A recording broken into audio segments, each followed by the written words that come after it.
This next compilation of posts have some very difficult conversations, some very difficult topics that wives are finding themselves in.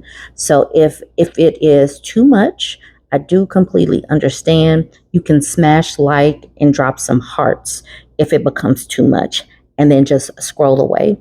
Always protect yourself and your energy and your personal, your mental health over watching these videos. It is important to protect your own peace versus, watching and ingesting videos that might hurt your peace.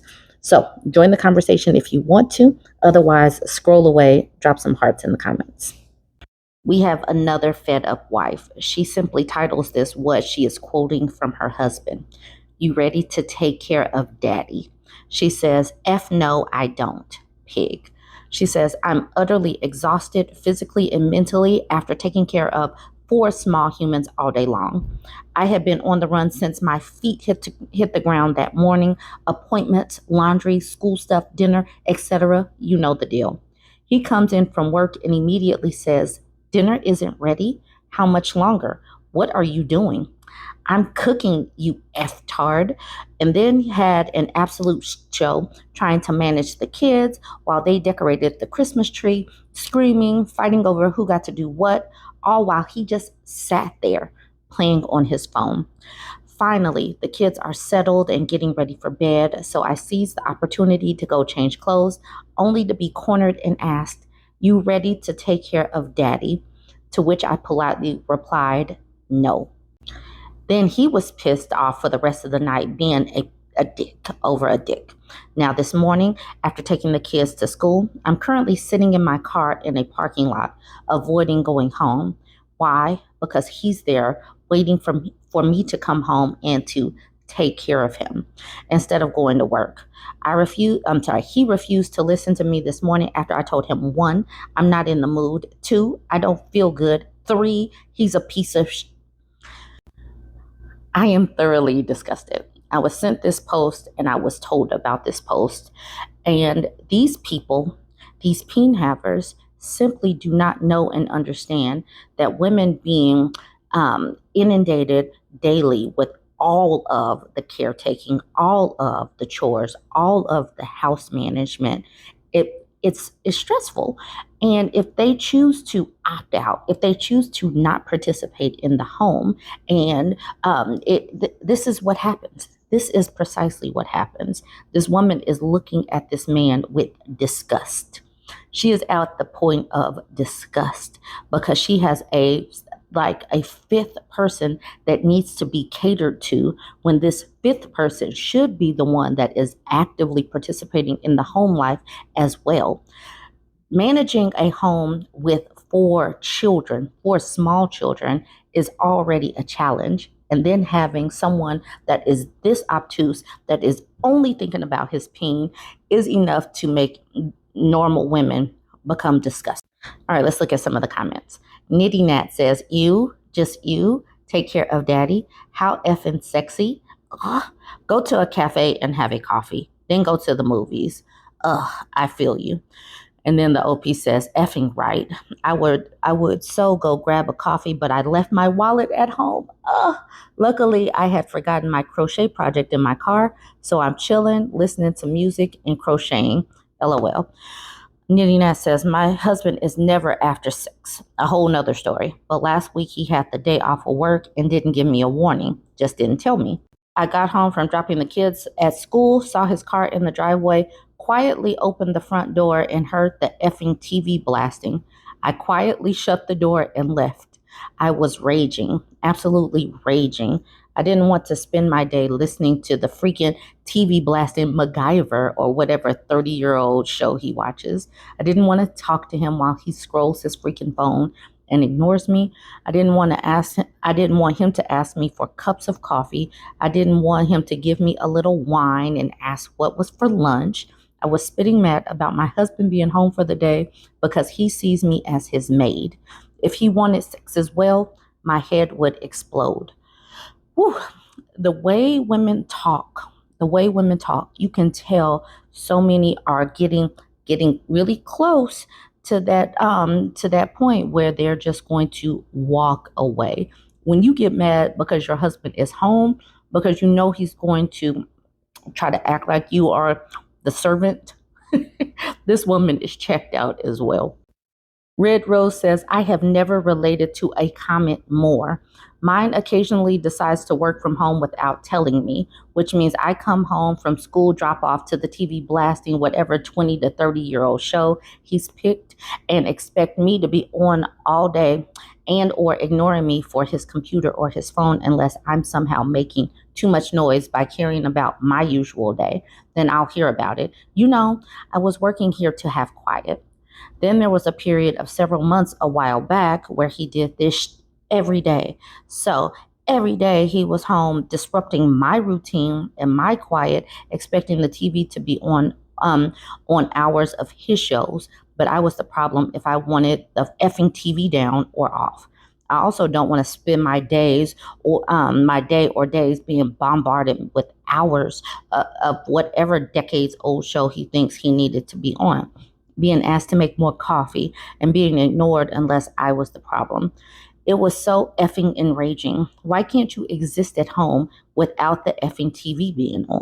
I still have thoughts of throwing it out the window. I'm one of those people that needs quiet occasionally, and constant TV noise overstimulates me. At this point, I don't want to watch anything, even stuff I like, because I'm so tired of it constantly being on. Man, and I'm sitting here with the TV off. I rarely watch TV because I don't have time.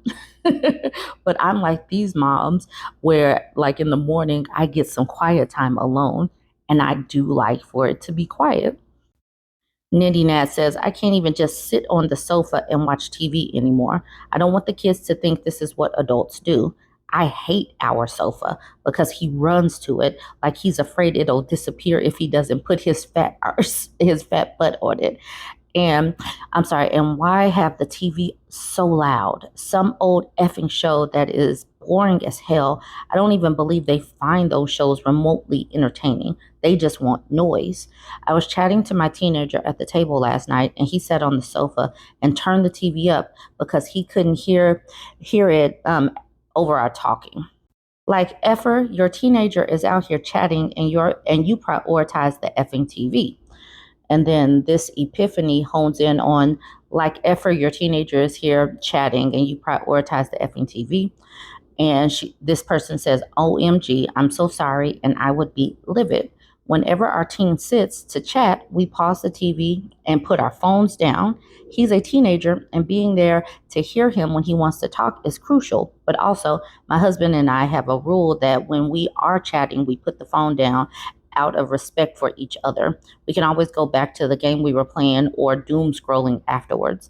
Modeling that has been important to us for our kids. Some Win Impossible says, everyone needs an emergency crochet project and book in their car.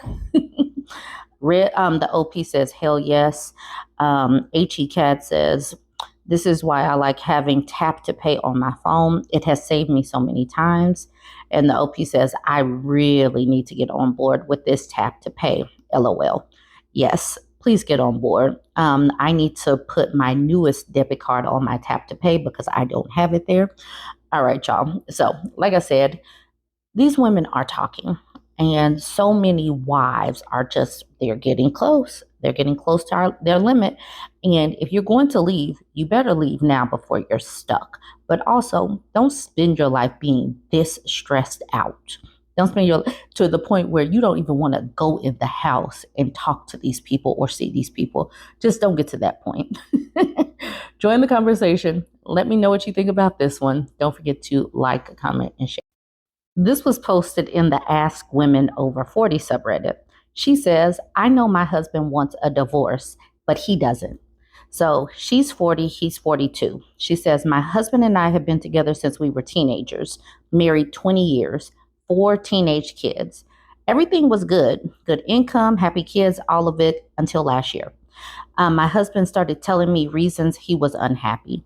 The reasons do not make a lot of sense to me. For example, not enough adventure, even though we travel often and have been to 15 countries. Not enough sex, even though it's 2 times a week, etc. So I've been trying to ask and dig deeper into what the real problems are. I've come to the conclusion that he simply does not want to be married anymore. He is so conflicted. He says he loves our family and me, but is also unhappy with our marriage. He is stressed and short with me more often than not. I told him he needs to figure out what he wants. But I think I know what he wants, and I think he wants to leave. I've known him since he was 16. And this may be the case of me knowing him better than he knows himself. Someone who was committed to staying, someone who wanted to make our marriage work, would not feel as conflicted as he does, especially because I want to stay married and have been very clear that I want to work on things. It seems almost inevitable at this point that he will eventually leave. My question is, how do I navigate this next while I feel like I'm just waiting around for him to come to terms with the fact that he wants to leave? Because everything he does and says are the actions and words of someone who wants to leave, but has not made peace with that yet. He says he doesn't know what he wants.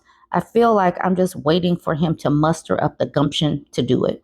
But I do not want to wait around. I also do not want to pull the trigger myself on the slight chance he does change his mind. Edit to add. Over the summer, I told him therapy was non negotiable. We're both in individual therapy now, on a wait list for couples.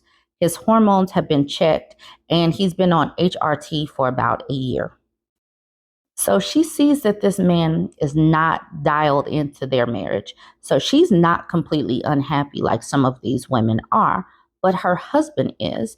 And that can't be a good situation. That's not a good situation at all, because you see that this man is going through some things, and eventually your children would notice too. And she's trying to hold on to this, just hold on to it for dear life, knowing that he wants out. Why do you want to stay with somebody that does not want to be with you? I know people put so much onus, so like they make it so important to have an intact family. And the shame and stigma in getting divorced is not there anymore. You can leave. Why stick around with someone that does not want you? He doesn't want to pull the trigger. He doesn't want to just leave.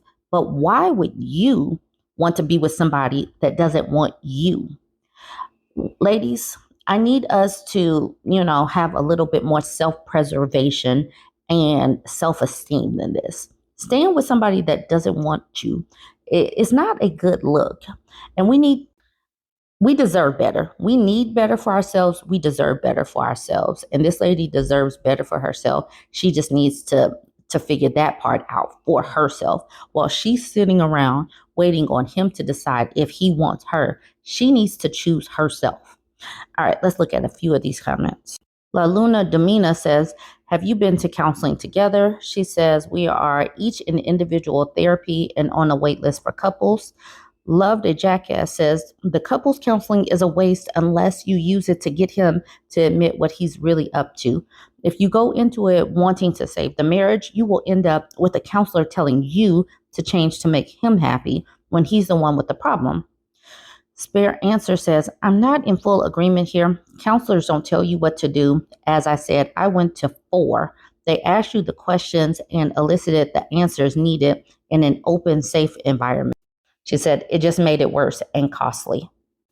Life Uncommon says, welcome to the midlife crisis. His body is changing. His testosterone is dipping. He doesn't have as much energy or focus or patience as he used to, and he wants to blame it on you. Life is just harder and not as fun as you get older. Sounds like it has nothing to do with your marriage and everything to do with him. He can leave if he wants, but once the novelty of a new relationship wears off, he's going to realize the problem is him. And Ellie Greenbell says, oh my God, this hit me so hard because it's so true. My husband was a stressed, anxious mess for a year. Everything was about the same, but his anxiety and honestly, his entire point of view was pretty bleak. He started testosterone therapy and wow, he is back to his old self. He is actually the reason why I started TRT. I feel better too now. Blonde Nia says, this exact thing happened to me. My ex had a midlife crisis in his mid-30s and decided all of his problems, even the ones that had nothing to do with me, were somehow my fault. Our divorce was a bad move for him personally and financially, and I told him so. I also said on multiple occasions that our divorce was one of the stupidest things I'd ever been a part of. It made absolutely no sense. He also has zero game with women and terrible decision making skills, so I can't imagine he's doing well. The thought honestly warms my heart. F that guy. Magenta says, my ex was the same, immediately replaced me, and then weirdly reached out late August. I gave him almost 10 years, and then this dude did this. They always return because men do not have game. Maybe the CEO unaliver, but not others. Okay, let's look at this comment from Lanky Particular. She says, my ex-husband cheated on me with a 20-year-old and we divorced. I was devastated at the time, but it's been so satisfying to watch how unhappy and small his life is without me. I have tripled my income since the divorce. Yes, he is still making the exact same. Bought a house, never could with him. Got another degree. High five, lady. Got several promotions, and I've enriched my friend's life, and I have to turn down more invitations than I accept. Oh my God, he was holding you back. He lost all of his friends. Turns out they were all my friends. They let me know they didn't like him when we divorced. He gained 40 pounds, has to ask his parents for money, and generally lives a tiny, empty life. The 20-year-old has a new boyfriend, but still hangs out with my ex when she wants drugs, LOL. As far as I can see, no other woman has gone near him. He wanted this sexy, fun life, and it turns out the only reason he had one in the first place was because of me, LOL. And a lot of these men have the time and energy to pursue other women and all these things is because they have a wife at home. Once that wife is gone, they begin to fail and flail because the wife is typically the glue that keeps that man's life together. And once she's gone, then he starts to fall apart. And I love this for Lanky Particular because she blossomed once she lost that dead weight. That one touched my spirit. And we're going to end it there. Join the conversation. Let me know what you think about this one. Don't forget to like, comment, and share. I was tagged in this woman's post. Her name is Leah Lump Lump. You see, she went viral for this post where she is talking about how many chances does she give her husband before she finally divorces him.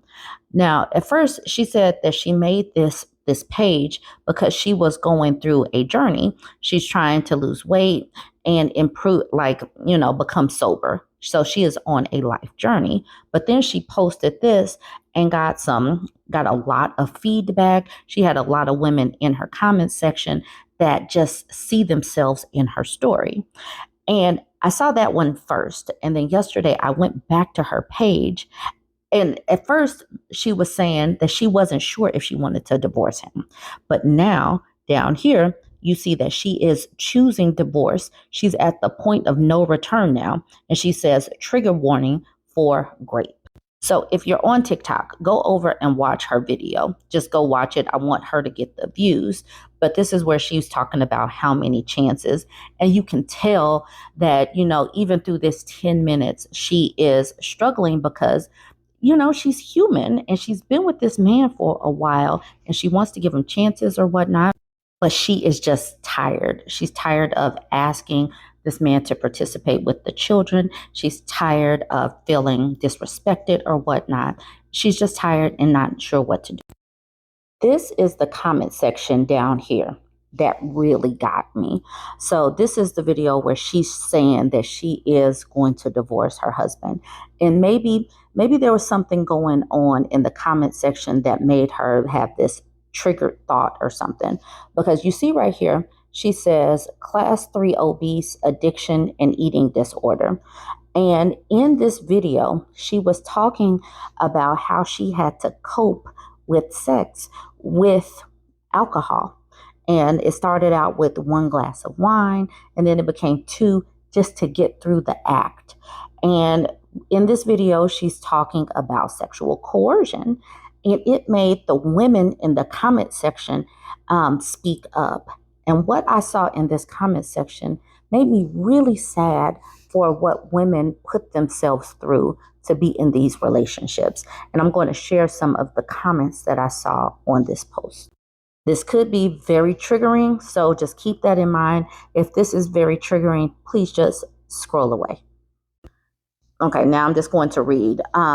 This is Megan saying, I can only give so many excuses till I feel I need to give in. And then Leah says, same. I'll do a video about how it happened with me. Nicole says, same. Feeling like I'm taking care of an adult child, plus childhood trauma, being a mom, etc. I literally never want sex again, but feel to avoid issues every few weeks or months. She says, every few weeks or months, I give in. That is how she talks about being intimate with her husband. I give in. Pat Lopez says, yeah, you guys are done. I'm glad you're working through this. Leah says, I can't physically anymore. I can't. Lindy Luhu says, I'm in exactly the same boat, 16 years together, one daughter aged almost 11, and I'm totally checked out. I'm angry, but even if he changed overnight, I'm already gone. Have been for years.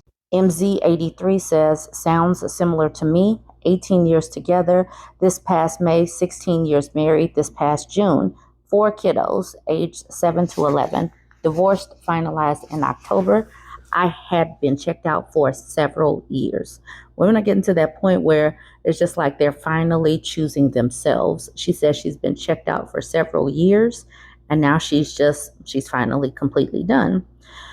Ordinary Ellen says, I cannot emphasize enough how common this is and how alcohol or pot becomes a coping mechanism for the affected woman. I'm so sorry you experienced this. Short and Sassy says, I could cry. This is exactly what I'm going through. He says I can say no, but when I do, he uses guilt and coerces me into giving it to him. Yeah, wow. Mander says, I would say no because I was so tired from doing everything and working full time and not being emotionally connected. But after I refused, he would be mad at me for days. Leah says, yes, the vibe would change from being loving to cold in seconds and continues into the next day. And Julie says, I would say no. And the next morning, me and our kids would be woke up yelling about whatever he felt like. Basically, saying no meant hell was paid for me and the kids the whole next day.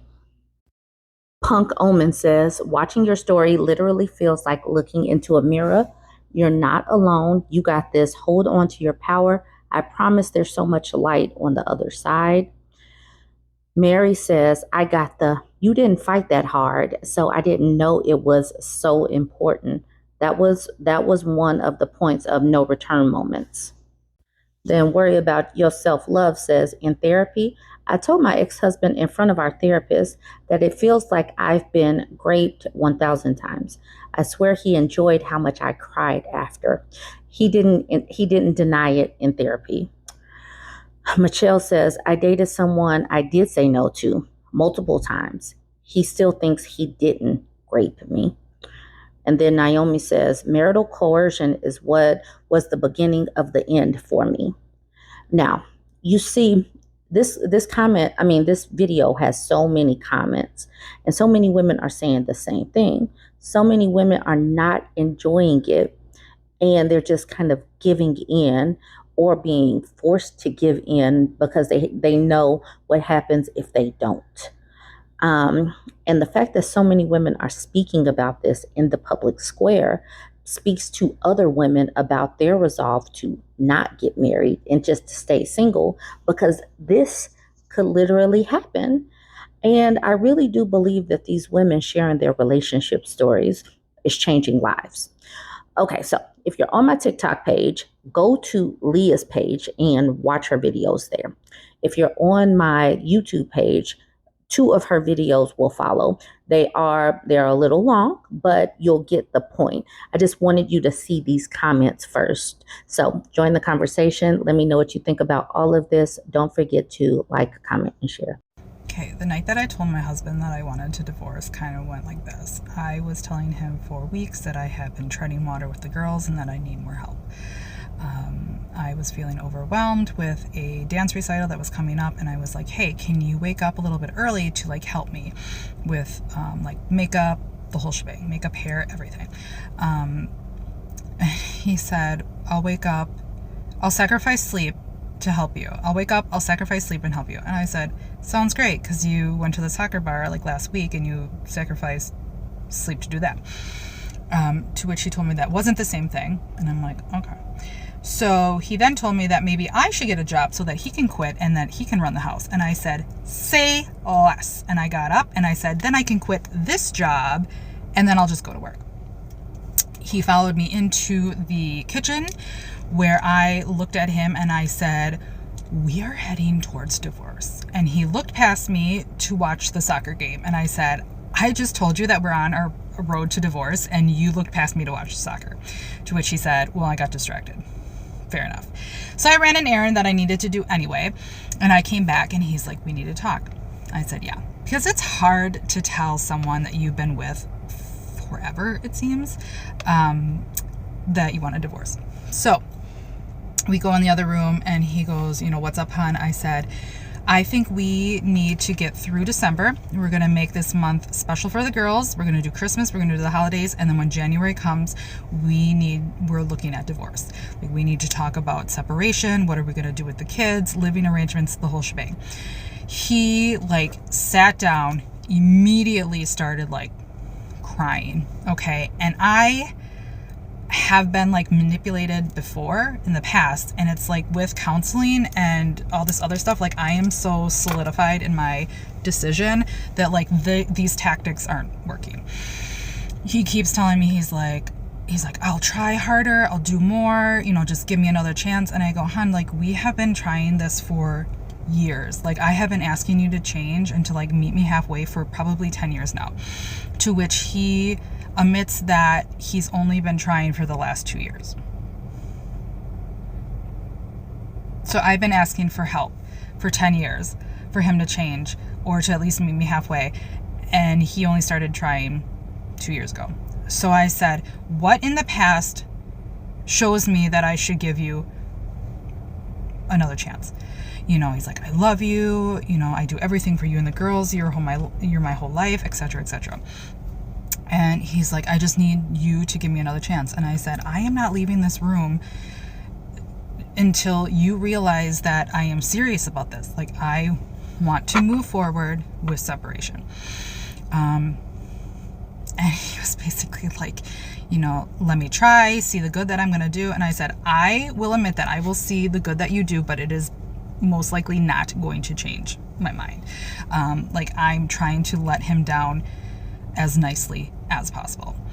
The main thing with our relationship is that I have dimmed my light to be with him. I am a different person around my friends. I am a different person around even my girls. We're fun. We have fun. We joke around. We dance. We sing. We laugh. It's just the whole thing. And then when daddy comes home, it's just and you get excited to see someone, and there's just so many times that hi, how are you? It's a good day. And it's just there's only so many times that you can, that the person that you love is you're annoying. So I was like, why do you want me around if you find me annoying? I think you like the idea of me. So the next day he woke up early and came down, and it was an hour before I had to get the girls, and he's like, so are you listening to podcasts now? And I was like, yeah, I've been listening to podcasts since 2020. He goes, oh, you're not listening to your audiobooks anymore? I was like, no, I'm taking a break. He's like, this is funny. Are you still reading the alien smut? And I was like, no, that was a year and a half ago. And he starts asking me questions, and I was like, I'm going to stop you right here, because you are asking questions that an active partner should have known the answers to. So this just even further demonstrates that you have ignored and neglected me for years. And it's just you're not doing yourself any favors. So I left, got the girls ready, he did dinner, and then my littlest one had her Christmas concert, and just through the whole concert, I could just feel the vibe coming off of him. And it's sad. And I've done the grieving process, because we are at different steps in this journey. I'm further advanced. Like, I felt the emotions. So we get home and his neck is bothering him because he has some health issues. So I go upstairs and I was like, do you want me to rub your neck? So I started like rubbing his neck, and it was just like really sad because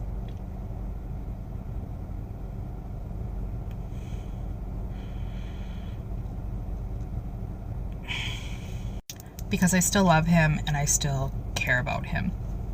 And I always will. So we started talking, and he's like, give me 3 weeks.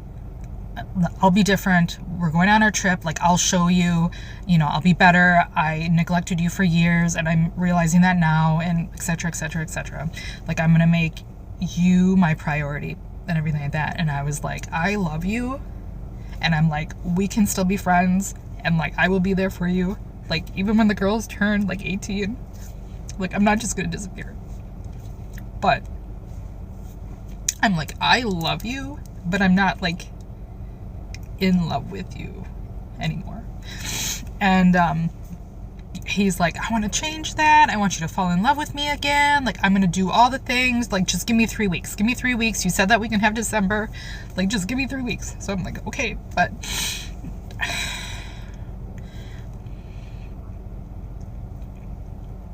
it's so hard because you don't want to tell the person that what they're gonna do like won't matter anymore, because it should have been done before. So I'm giving him December. Fast food napkins, am I right? I'm giving him December. We're going on our trip together, and yeah, I don't know. And it's hard because now he's gonna do everything right, and he's gonna, he was like, do you want to sleep in? I'll take care of the girls. Or like, it seems like he's doing everything right now, and I'm just wondering why he didn't do it before. So if you have gone through divorce, because like, this is fucking easy, right? Divorce is the easy way out. You know what's easier? Just putting your head in the sand and just ignoring it and your own needs for your whole life. That's easier. But how do you, if you were a man or a woman who went through divorce and you have reached your limit and your going point, and the person that you are leaving is now like being an A+ student, like that is a mind trip. But anyway, this is 8 minutes. No one's gonna watch it, so. But yeah, so day 3? And yeah, and we leave on our trip Friday the 13th, so we'll see how that goes. But yeah, I mean, now he's doing everything right, and he's being fun and playful and letting me be me, and I just don't know how long that's going to last, because he hasn't done any inner work. He called a therapist that before it was too much work to do, and he gave up after an hour of trying, and now this time he was able to get one in network in under like 10 minutes. So whatever. And I was like, what self-help books have you read? What are you doing to, I'm like, this, you can only change your personality for someone for so long. And that's where I am right now. I devoted my whole life to him, and I dimmed myself to be with him, and I've molded myself to be part of his life, and I can't spend the next 40 years like that. So let me know if you've been through it and how that was emotionally for you. I gotta go because it's almost 10. Okay. So there's a video on my page, and it kind of talks about how something was said that I can never go back from, and the very next day my husband acted as if like nothing happened. I started this page on November 1st, and it was supposed to be a weight loss, getting sober journey. That's why my bio says what it says. During a, I don't like to say argument, but we'll just say it. During an argument or a heated discussion with my husband, insert trigger warning, I was talking to him and I said, love, like this is like a merry-go-round. Like we keep going round and round the same subjects. And he told me that I needed to find out what was wrong with him and tell him what to do to fix it. So I told him that isn't my mental load to do, and that is something that he needs to do. As the conversation went on, I realized that I needed to come clean about what was really bothering me in our relationship. Okay. At the time, I did not know the proper word for it. The proper word for it, I believe, is a rather soft terminology. It's actually 2 words, but I feel as though it's very soft for the impact that it has on mainly women, also men. So I told him, I want you to admit that you situationally graped me for more than half of our relationship. To which he replied, I did not grape you. You never said no.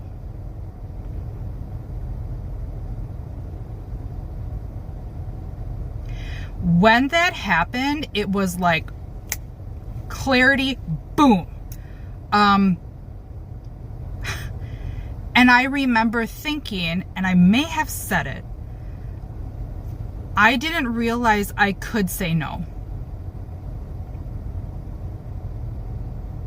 So I dived into this and I realized it's called sexual coercion, which basically means you are in a relationship and also into like a power dynamic where you don't feel like you can say no. And that's what I was doing for years. So it's very hurtful when men come on here and say, well, you probably weren't sleeping with him and that's why he's ready to get rid of you. No. I understood that on his nights off, I needed to, and I used this term in therapy, that I needed to perform. Okay. This happened for years. Like, I'm thinking,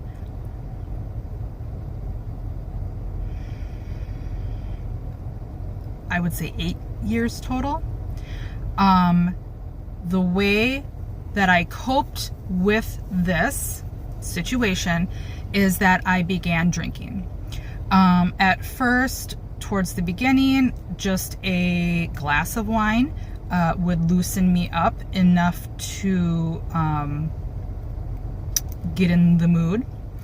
The glass turned to 2 glasses, 2 glasses turned to 3. We all know what happens after glass 4. That's a whole bottle. I started consuming alcohol even when he wasn't there. I believe it was a way to cope with the unhealed trauma in my life. And I became probably, if you want to really label it, a high-functioning alcoholic. My body came to a point where the alcohol and gummies weren't numbing the feelings anymore. Like, I was able to go through the actions, but then my body would just retaliate. Like, I would like just bawl my eyes out in the bathroom afterwards.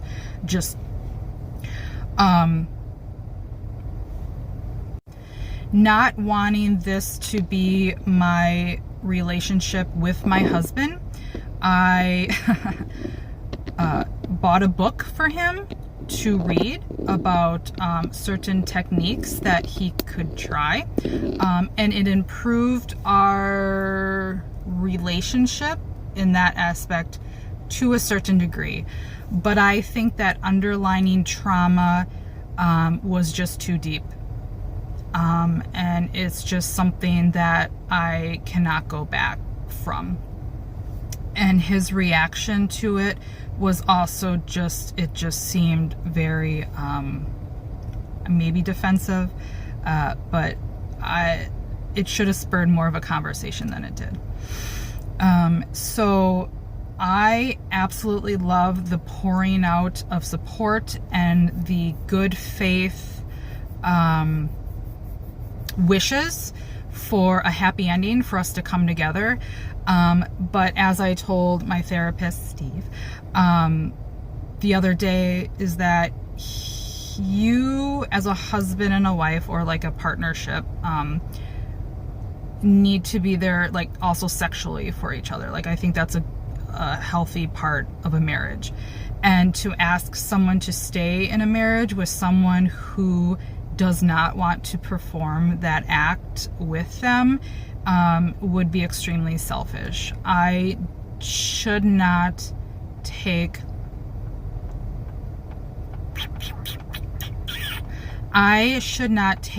away my husband's happy ending by staying and not being able to fulfill that part of a marriage. I think that would be extremely selfish for me to do that, and it also ruins his happy ending and him finding someone, as well as me finding someone that fits that thing. So that being said, that was one of the main catalysts of me finding clarity and finding my journey through this. You know, people have written me and they're like, I just don't know what to do. I don't know what the right choice is. And I said, wait for that clarity, because when that clarity comes, it's like a switch, just, and your path will open up before you. So, if you think you were a victim or are a victim of sexual coercion, stand up for your right to say no. Realize that no matter what, you do have that right to say no. And after that evening of speaking to my husband, I had the mentality of, I'm using my no. I'm using my no in this, for instance. I'm using this no when he tries to, manipulate me. When he asks me to do something that I don't want to do, or I know that I shouldn't be doing it, I'm using my no. I'm using my no. And that's the story behind the one video that I have that basically said, like, my husband said something to me that I can't go back. And if you're in the same boat, my heart goes out to you. It is not